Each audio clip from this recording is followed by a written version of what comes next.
السلام علیکم ورحمۃ اللہ وبرکاتہ۔ بسم اللہ والصلاۃ والسلام علی رسول اللہ، اما بعد فاعوذ باللہ من الشیطان الرجیم، بسم اللہ الرحمن الرحیم۔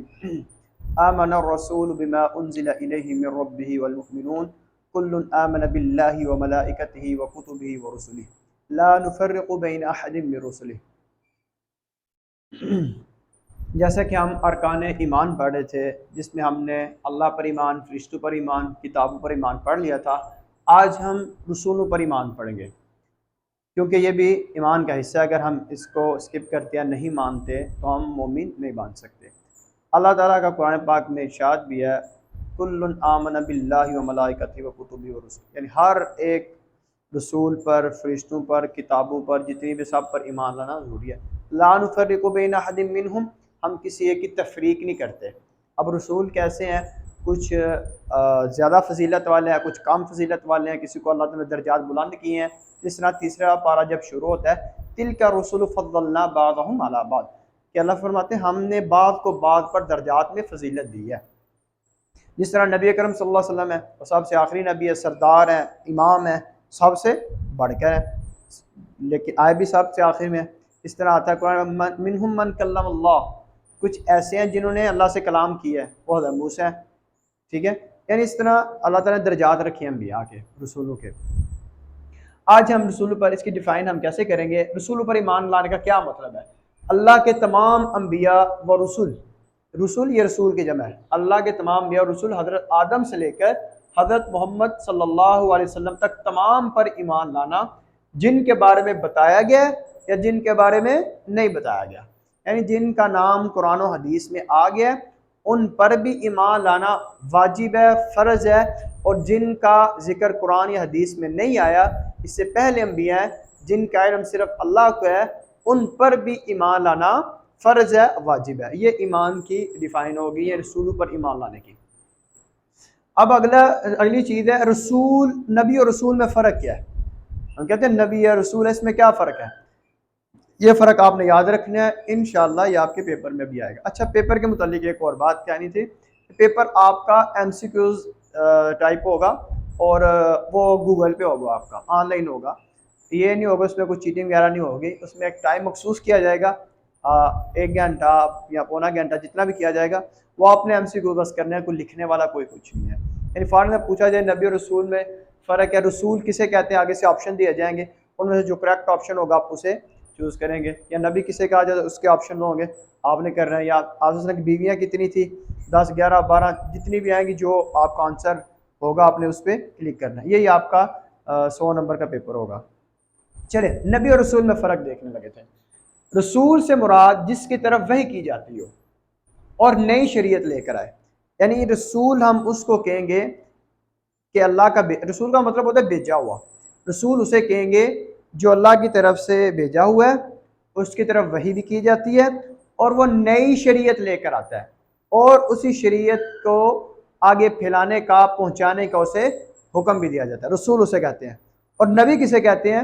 نبی سے مراد وہ ذات، وہ ہستی ہے کہ جس کی طرف وحی بھی کی جاتی ہے اور اسے حکم دیا جاتا ہے کہ جو پہلے شریعت ہے اسی کو آگے پھیلاؤ، اسی کے آگے تبلیغ کرو۔ یہ دونوں کا فرق پھر سمجھ لیجئے۔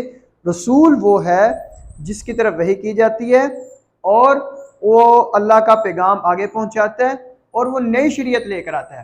نبی وہ ہے جس کی طرف وحی بھی کی جاتی ہے، وہ اللہ کا آگے پیغام پہنچاتا ہے، لیکن اس کو پرانی جو شریعت ہوتی ہے، پہلے رسول کی آئی ہوتی ہے، اسی کو اس نے آگے لے کر چلنا تھا۔ یعنی رسول نئی شریعت کے ساتھ آتا ہے اور نبی پہلی شریعت کو ہی آگے پہنچاتا ہے، یہ فرق ہے۔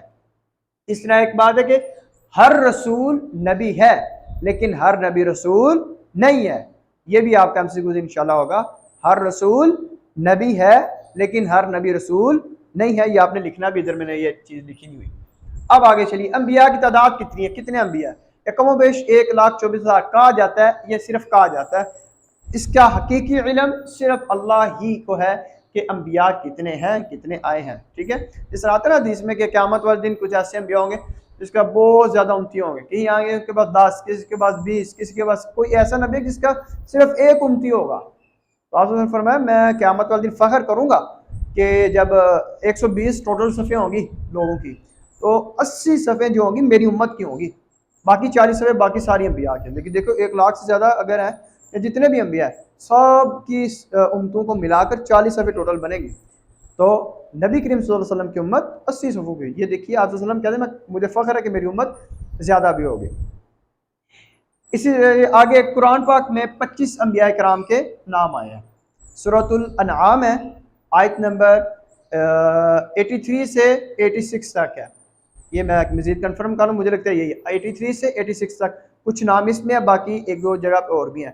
تو یہ نام آپ نے وہاں سے دیکھ کے لکھنے ہیں. سورۃ الانعام ہے، آیت نمبر 83 سے 86 تک. یہ آپ نے انبیاء کے نام ڈھونڈ کر 25 پورے کر رہے ہیں، وہ آپ نے اسائنمنٹس پہ نوٹس پہ آپ نے لکھنے بھی ہیں. آگے سب سے پہلے نبی حضرت آدم علیہ السلام تھے. اللہ تعالیٰ کے سب سے پہلے جو نبی تھے وہ حضرت آدم علیہ السلام سے. اب شرک جب شروع ہوا تھا، شرک کو ختم کرنے کے لیے، اللہ کی طرف بلانے کے لیے اس وقت کون سے نبی آئے تھے؟ حضرت نوح علیہ السلام. شرک کے شروع ہونے کے بعد جو سب سے پہلے نبی آئے وہ کون تھے؟ حضرت نوح. اب یہ MC کو اس طرح بن سکتا ہے کہ شرک شروع ہونے کے بعد پہلے نبی کون سے تھے؟ حضرت نوح، آدم، ابراہیم کون سے تھے؟ پھر آپ کو جو ٹھیک آنسر ہوگا آپ اس پہ کلک کریں گے، جس طرح کیا لیں گے آپ حضرت نوح علیہ السلام تھے. اب آگے محمد صلی اللہ علیہ وسلم اللہ کے آخری نبی اور رسول ہے. کیونکہ یہ انبیاء رسول پر ہمارا جتنا تھا وہ ہم نے کر لیا کہ اتنا ہمارا ایمان ہونا چاہیے، پہلے کون سے تھے آخری کون سے تھے. اب زیادہ تعلق ہمیں اپنے نبی کریم صلی اللہ علیہ وسلم سے، ان کی ساری معلومات، ان کی اولاد، بیٹے بیٹیاں، ان کی جو لونڈیاں تھیں یعنی باندیاں جنہیں کہا جاتا ہے، تو ان کے متعلق اور ان کے متعلق ایمان کیسے لایا جائے، ان کے بعد نبی آنے کے نہیں، وہ ساری ڈیٹیل لکھی آج. محمد صلی اللہ علیہ وسلم اللہ کے آخری نبی اور رسول ہے. یعنی آپ صلی اللہ علیہ وسلم کے بعد کوئی نبی کوئی رسول نہیں آئے گا، کوئی شریعت نہیں آئے گی. آپ صلی اللہ علیہ وسلم نے خود فرمایا لا نبی یا بعدی، میرے بعد کوئی نبی نہیں ہے. اگر کوئی میرے بعد نبی ہوتا تو وہ عمر ہوتے. اس لیے یہ جو جھوٹے دعوے کرتے ہیں نبوت کے تو وہ جھوٹے ہی ہیں. تو جس طرح وہ ایک کہا جاتا ہے آج مشہور بھی ہے مرزا احمد قادیانی، وہ اپنے آپ کو نبی کہتا تھا، جبکہ قرآن پاک میں آ گیا کہ آپ صلی اللہ علیہ وسلم ما کان محمد ابا احد من رجالکم ولکن رسول اللہ و خاتم النبیین. آپ صلی اللہ علیہ وسلم آخری نبی ہیں. جب اللہ تعالیٰ نے کہا دیا آخری نبی ہیں تو پھر کون دعویٰ کر سکتا ہے کہ میں نبی ہوں یا وہ نبی ہے؟ اس لیے آپ صلی اللہ علیہ وسلم پر نبوت ختم ہو چکی ہے، اس ٹائم قرآن پاک میں لگ چکی ہے. اب آ گیا محمد صلی اللہ علیہ وسلم کے بعد کسی پچھلے نبی کی پیروی نہیں کی جا سکتی. یعنی اب آپ صلی اللہ علیہ وسلم دنیا میں تشریف لے آئے ہیں، نئی شریعت مل گئی ہے، 40 سال کی عمر وہ آگے نے لکھا ہے.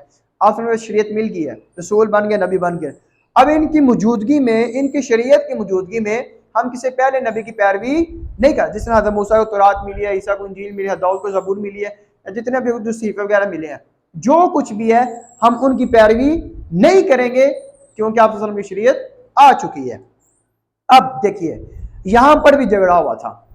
اب یہودی جو ہے وہ حضرت موسیٰ کو مانتے ہیں، عیسائی حضرت عیسیٰ کو مانتے ہیں. اب یہاں جھگڑا کیا ہوا؟ جب آپ صلی اللہ علیہ وسلم آئے تو ان کو چاہیے تھا ایمان لے آئے. اب جتنے بھی انبیاء آئے تھے، حضرت ابراہیم کے 2 بیٹے تھے، ایک تھے اسحاق، ایک تھے اسماعیل. ٹھیک ہے، اسحاق کی لڑی سے تمام انبیاء آتے رہے، لیکن محمد صلی اللہ علیہ وسلم واحد نبی ہیں جو حضرت اسماعیل کی لڑی سے آئے. اب جب یہودیوں سے کہا گیا کہ ایمان لے آؤ، عیسائیوں سے کہا گیا ایمان لے آؤ، کہتے ہیں ہم ایمان صرف اس وجہ سے نہیں لائیں گے کیونکہ جتنے بھی انبیاء ہیں حضرت اسحاق کی لڑی سے آئے ہیں، یہ ہماری لڑی سے محمد صلی اللہ علیہ وسلم نہیں ہے، لہذا ہم ان پر ایمان نہیں لائیں گے. یہ انہوں نے ضد بھی کی تھی. یہ بھی آپ ایک پوائنٹ نوٹ کیجئے کہ یہودیوں اور عیسائیوں کے ایمان نہ لانے کی وجہ یہ کیا تھی؟ وہ کہتے ہیں کہ محمد صلی اللہ علیہ وسلم ہماری لڑی سے نہیں ہے، یہ حضرت اسماعیل کی لڑی سے آگے، اس لیے ہم ان پر ایمان نہیں لائیں گے. اب آگے چلیے، جب محمد صلی اللہ علیہ وسلم آگے پھر ہم کسی نبی کی پیروی نہیں کریں گے، یہ مین پوائنٹ تھا. اب آگے قرب قیامت، یعنی قیامت کے قریب حضرت عیسیٰ بھی آئیں گے نا، وہ پتہ ہے نا زندہ اٹھا لیے گئے ہیں، اور قیامت کے قریب آئیں گے، دجال کو ختم کریں گے، تو وہ بھی آئیں گے. وہ چاہے اللہ کے رسول رہے ہیں، ان کو کتاب ملی تھی، لیکن وہ جب آئیں گے تو آ کر آپ صلی اللہ علیہ وسلم ہی کی پیروی کریں گے، ان کے دین کی ہی کریں گے.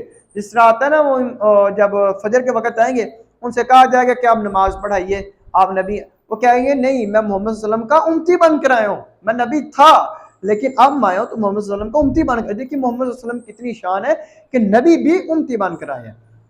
اب آگے چلیے، آپ صلی اللہ علیہ وسلم کی پیدائش مکہ میں ہوئی. آپ صلی اللہ علیہ وسلم کے جو خاندان کا نام بنو ہاشم تھا، قبیلے کا نام قریش تھا. اور آپ صلی اللہ علیہ وسلم کی پیدائش جو ہوئی وہ ربیع الاول کے مہینے میں۔ اب تاریخ میں اختلاف ہے، کچھ کہتے ہیں 9 ہے، کچھ کہتے ہیں 12 ہے، کچھ کہتے ہیں یہ ڈفرینٹ قسم کے یہ موقف ہیں، لیکن جو عام طور پر جو متفقن علیہ زیادہ علماء کی رائے ہے وہ 9 ربیع الاول ہی پیدائش کا دن کہا جاتا ہے۔ اور آپ صلی اللہ علیہ وسلم سوموار والے دن پیدا ہوئے۔ آپ صلی اللہ علیہ وسلم سوموار اور جمعرات کا روزہ رکھتے تھے۔ آپ صلی اللہ علیہ وسلم سے سوال کیا گیا آپ کیوں یہ 2 روزے رکھتے ہیں؟ آپ صلی اللہ علیہ وسلم نے فرمایا سوموار والے دن میری پیدائش کا دن ہے اس لیے روزہ رکھتا ہوں، اور جمعرات کو اللہ کے ہاں نامہ اعمال پیش کیا جاتے ہیں، اعمال پیش کیے جاتے ہیں، تو میں چاہتا ہوں جب میرے اعمال جائیں تو ان میں ایک روزہ بھی جائے۔ یہ 2 روزوں کا بھی کانسیپٹ آپ صلی اللہ علیہ وسلم نے فرمایا۔ اس لیے ہمارے جب کوئی ڈیٹ آف برتھ آئے تو ہم اس دن کیا رکھیں؟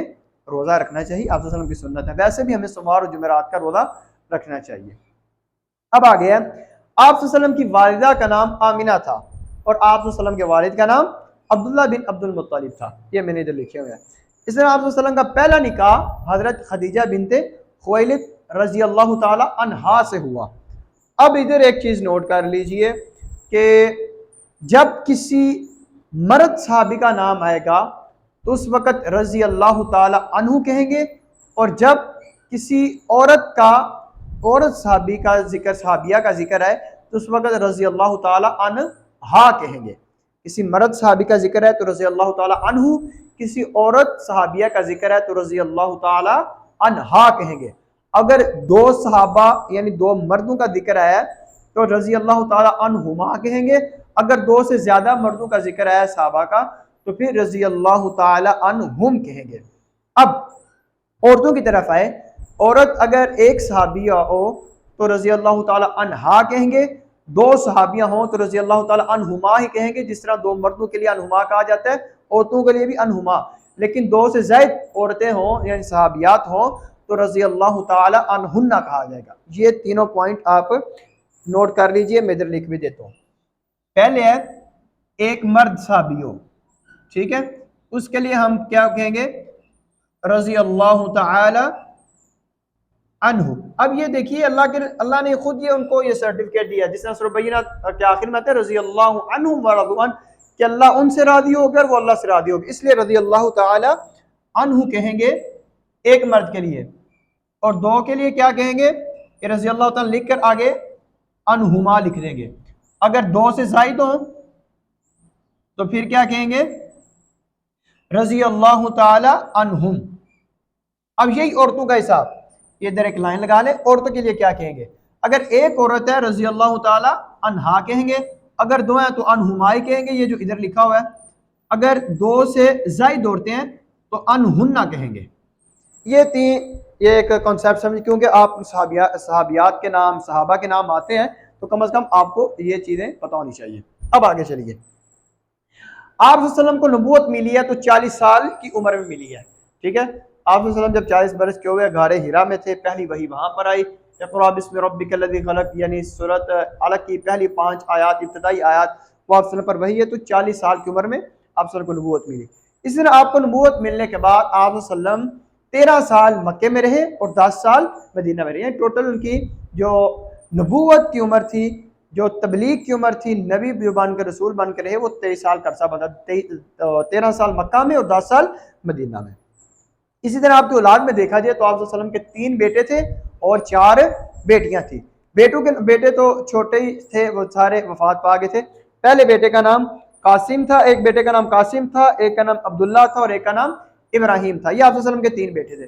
اب جب ابراہیم ان کی ڈیتھ ہوئی تو وہ سورج گرہن لگا تو لوگوں نے کہنا شروع کر دیا کہ ان کے بیٹے کی ڈیتھ ہوئی اس وجہ سورج لگا، تو پھر آپ نے فرمایا یہ اللہ کی نشانیوں میں سے نشانی ہے، سورج اور چاند کا گرہن لگنا کہ کسی کی موت یا کسی کے پیدا ہونے کی وجہ سے نہیں لگتا۔ یہ ہم نے جب نماز کسوف خسوف کے بارے میں پڑھا تھا اس وقت یہ میں نے بات ذکر کی تھی۔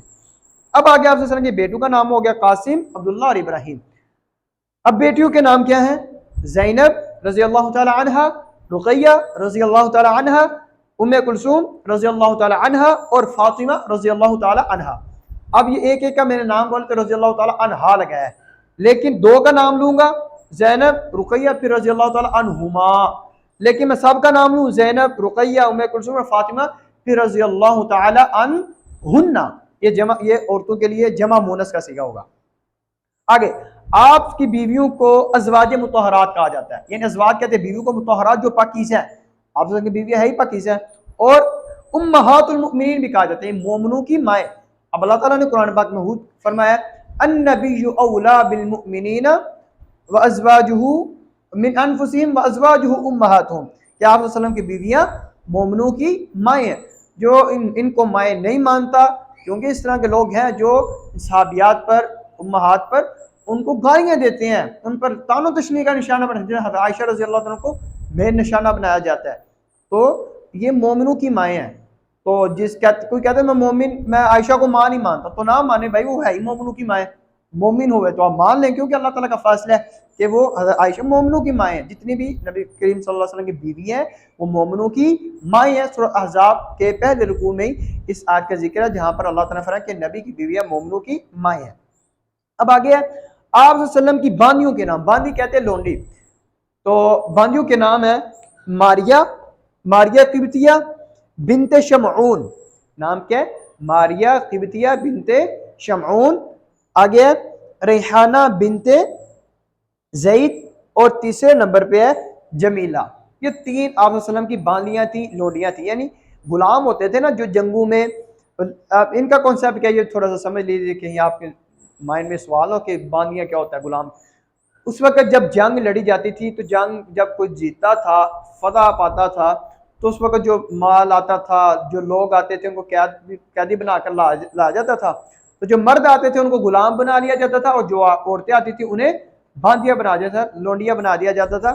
اب وہ کسی کے پاس چلی جائیں تو ان سے وہ ان کے پاس رہ سکتے، جس طرح بیویوں والا تعلقات انسان قائم کرتے ہیں ان سے وہ تعلقات قائم کر سکتا تھا۔ تو ان کی خرید و فروخت بھی ہوتی تھی، کوئی کسی کو بیچ بھی سکتا تھا، اور یہ آزاد بھی کیا جاتا تھا، اور آزاد کرنے کا کافی اجر و ثواب ملتا ہے۔ مزید اس کے بعد ڈیٹیل چاہیے ہو تو اس پہ لہذا لیکچر رکھ لیں گے، مزید کوئی چھوٹا موٹا سوال تو گروپ میں بھی آپ پوچھ سکتے ہیں۔ آپ صلی اللہ علیہ وسلم کی باندیوں کے نام پھر دیکھ لیے، ماریہ قبطیہ بنت شمعون، دوسرے نمبر ریحانہ بنت زید، اور تیسرے نمبر پہ جمیلہ۔ اب آپ صلی اللہ علیہ وسلم کی 11 بیویاں تھیں۔ آپ صلی اللہ علیہ وسلم کی کتنی بیویاں تھیں؟ 11۔ دیکھیے نام، خدیجہ بنت خویلد، سودہ بنت زمعہ، تیسرے نمبر پہ عائشہ بنت ابوبکر، چوتھا حفصہ بنت عمر، پانچواں زینب بنت خزیمہ۔ یہ ترتیب آگے پیچھے ہو سکے، صرف نام بتا رہا ہوں۔ پانچویں زینب بنت خزیمہ، چھٹے نمبر پہ ام سلمہ ہند بنت ابو امیہ، ساتویں نمبر پہ زینب بنت جوہش، آٹھویں نمبر پہ ہے جویریہ بنت حارث، نویں نمبر پہ ہے رملہ جنہیں ام حبیبہ کے نام سے پکارا جاتا ہے۔ رملہ یعنی ام حبیبہ بریکٹ میں لکھا ہے، ام حبیبہ کے نام سے یہ مشہور ہے۔ بنت ابو سفیان، یہ ابو سفیان جو اسلام کے سب سے پہلے بڑے دشمن تھے، بعد مسلمان ہو گئے، ان کی یہ بیٹی تھی رملہ، ام حبیبہ جنہیں کہا جاتا ہے۔ اب آگے 10ویں نمبر پہ ہے صفیہ بنت حیی، یہ میں نے ہاں پہ نا یہ چھوٹی سی یہ پیش ڈالی ہے، صفیہ بنت حیی نام ہے ان کا۔ اور 11ویں نمبر پہ میمونہ بنت حارث، یہ آپ صلی اللہ علیہ وسلم کی 11 بیویاں تھیں۔ اب یہ بھی ایک بات کلیئر کر لیجئے کہ کسی بھی مرد کے لیے جائز نہیں ہے کہ وہ 4 سے زائد شادیاں بیک وقت کرے۔ بیک وقت کوئی 4 سے زائد بیویاں نہیں رکھ سکتا۔ ہاں ایک ہے کہ اگر ایک کی ڈیتھ ہو گئی ہے، طلاق دے دیا، پھر وہ کر سکتا ہے، لیکن ایک وقت میں صرف 4 بیویاں اس کے انڈر میں رہ سکتی ہیں۔ جو قرآن پاک میں حکم ہے کہ مثنی و ثلاث و رباع، آپ نکاح کریں 1 سے 2 سے 3 سے یا 4 سے، ٹھیک ہے۔ اگر فَإِنْ خِفْتُمْ أَلَّا تَعْدِلُوا فَوَاحِدَةً، اگر آپ کو یہ خوف ہے کہ خطرہ لاحق ہے کہ آپ ان میں 2 میں 3 میں 4 میں انصاف نہیں کر سکیں گے، فَوَاحِدَةً، پھر آپ نے ایک ہی بیوی پر گزارا کرنا ہے، جو پاکستان میں اکثر ایک پر ہی گزارا کرتے ہیں۔ تو یہ نبی کریم صلی اللہ علیہ وسلم کا خاصہ تھا کہ آپ صلی اللہ علیہ وسلم کی 11 بیویاں تھیں اور کسی کے لیے جائز نہیں ہے۔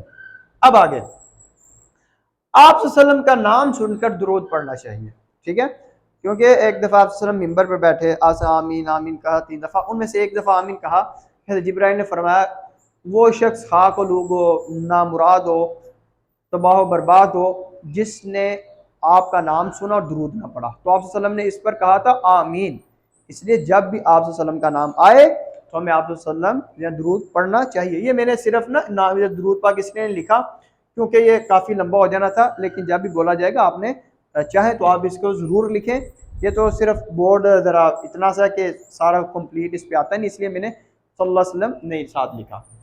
اب آگے آپ صلی اللہ علیہ وسلم کی محبت سب سے بڑھ کر ہونی چاہیے۔ سب سے پہلے تو آپ نے اللہ کا نمبر دینا نا۔ حضرت عمر رضی اللہ تعالیٰ کا واقعہ، یہ حدیث آپ نے کوٹ کرنی ہے۔ آپ صلی اللہ علیہ وسلم سے حضرت عمر کہتے ہیں کہ میں آپ سے سب سے زیادہ محبت کرتا ہوں، مال سے، ہر ایک چیز سے، اولاد سے، بیوی سے، لیکن اپنی جان کو چھوڑ کر، یعنی اپنی جان کو چھوڑ کر باقی ہر ایک چیز سے بڑھ کر آپ سے محبت کرتا ہوں۔ آپ سے فرمایا عمر ابھی بات بنی نہیں، ابھی تم مومن سے ہی بنا نہیں ہے۔ پھر کہتے ہیں اپنی جان سے بھی بڑھ کر آپ سے میں محبت کرتا ہوں۔ تو نبی اکرم صلی اللہ علیہ وسلم الان اب بات بنی ہے عمر، اب تو سے مومن بنا ہے۔ اس طرح حدیث بھی آتی ہے لا یؤمن احدکم حتی اکون احب الیہ من والدہ وولدہ والناس اجمعین، تم میں سے کوئی ایک اس وقت تک مومن ہو ہی نہیں سکتا جب تک اس کے نزدیک اس کے والد سے بڑھ کر، اس کے اولاد سے بڑھ کر، تمام لوگوں سے بڑھ کر زیادہ میں محبوب نہ ہو جاؤں۔ اس لیے آپ صلی اللہ علیہ وسلم نے فرمایا اولاد سے، لوگوں سے، والدین سے، سب سے بڑھ کر محبت ہونی چاہیے، تو اللہ کے رسول سے ہوگی تب بندہ مومن بنے گا، ورنہ لا یؤمن احدکم، ورنہ کوئی مومن نہیں ہو سکتا۔ اب آگے حدیث کے بارے میں ایک دفعہ بات ہوئی تھی گروپ میں، اس کے میں نے کچھ پوائنٹ لکھے ہیں۔ نبی کریم صلی اللہ علیہ وسلم کی باتوں اور کاموں اور ان کے سامنے کہی گئی یا کیے گئے عمل کو حدیث کہتے ہیں۔ کہی گئی بات ادھر لکھنا بھول گیا، آپ صلی اللہ علیہ وسلم کی باتوں کو کہتے ہیں قول، یہ بھی حدیث ہے۔ آپ نے جو کام کیے انہیں کہتے ہیں فعل عربی میں، تو وہ بھی حدیث ہے۔ اور آپ صلی اللہ علیہ وسلم کے سامنے کبھی صحابہ نے ایسی بات کی تو آپ صلی اللہ علیہ وسلم نے خاموشی کا اظہار کیا، یعنی آپ صلی اللہ علیہ وسلم نے اسے ایکسیپٹ کر لیا، اس پہ کچھ نہ منع کیا نہ ہی اس کا حکم دیا، بلکہ خاموشی، اسے کہا جاتا ہے تقریر۔ کیا کہا جاتا ہے؟ تقریر۔ ایک ہوتا ہے قول، آپ صلی اللہ علیہ وسلم کی بات فعل ہوتی ہے جو آپ صلی اللہ علیہ وسلم کام کیا ہو۔ تقریر، آپ صلی اللہ علیہ وسلم کے سامنے کوئی ایسی بات کہی گئی ہو یا آپ صلی اللہ علیہ وسلم کے سامنے ایسا کوئی صحابہ نے عمل کیا ہو تو آپ صلی اللہ علیہ وسلم نے اس پر خاموشی اختیار کی گئی ہو، اسے عربی ٹرم یوز ہوتی ہے تقریر، اسے تقریر کہا جاتا ہے۔ یعنی یہ تینوں چیزیں حدیث کہلاتی ہیں۔ اب آگے حدیث بھی وحی ہوتی ہے۔ اب کیا حدیث ہے؟ کیا حدیث بھی وحی ہوتی ہے، یہ بھی اللہ کی طرف سے آتی ہے، اور حدیث کے بغیر قرآن سمجھا نہیں جا سکتا۔ جس طرح آتا ہے قرآن پاک میں وما ينطق عن الهوى، آپ صلی اللہ علیہ وسلم اپنی مرضی سے نہیں بولتے، ان هو الا وحی یوحى، سورہ نجم کی آیت ہے، 5ویں 6 آیت ہے۔ تو آپ صلی اللہ علیہ وسلم بولتے ہیں الا وحی یوحى، جو آپ صلی اللہ علیہ وسلم کی وحی کی جاتی ہے، اس لیے حدیث بھی وحی ہے، اور حدیث کے بغیر قرآن پاک ہم نہیں سمجھ سکتے۔ اب یہ قرآن پاک میں حکم ہے نماز کا، اب طریقہ کہاں سے ملنا ہے؟ حدیث سے ملنا ہے۔ آپ صلی اللہ علیہ وسلم، اللہ نے حکم دیا قرآن میں زکوٰۃ دینے کا، اب کتنی دینی ہے، کب دینی ہے، کسے دے، یہ سارے ہمیں کہاں سے ملے گا؟ حدیث سے ملے گا۔ اس لیے قرآن حدیث کے بغیر نہیں سمجھا جا سکتا۔ آگے ہے حدیث کا منکر مسلمان نہیں ہے، جس طرح قرآن کا منکر مسلمان نہیں ہے تو حدیث کا منکر بھی مسلمان نہیں ہے۔ اب حدیث کی دو مین صحیح کتابیں ہیں، جنہیں صحیح بخاری تو ایک ہے نا، جسے کہا گیا اصح الکتاب بعد کتاب اللہ، قرآن پاک کے بعد سب سے جو صحیح ترین کتاب ہے نا وہ صحیح بخاری، یعنی دو کتابیں ایسی ہیں جن کے تقریباً ہر حدیث ہی صحیح ہے، ان کو ہر مکتبہ فکر کے لوگ مانتے ہیں کہ جب بھی صحیح بخاری صحیح مسلم کی حدیث آ جائے ہمیں من معن تسلیم کر لینی چاہیے۔ تحقیق شدہ یہ کتابیں ہیں، اس پر امام بخاری امام مسلم خوب ریسرچ کر کے صحیح حدیث کو جمع کیا ہے۔ ایک کتاب کا نام کیا ہے؟ صحیح البخاری، اور دوسری کا نام صحیح مسلم۔ اللہ سے دعا ہے اللہ رب العزت ہمیں صحیح معنوں میں قرآن و حدیث کو سمجھنے کی اور اس پر عمل پیرا ہونے کی توفیق عطا فرمائے۔ وما توفیق الا باللہ علیہ توکلت و الیہ انیب۔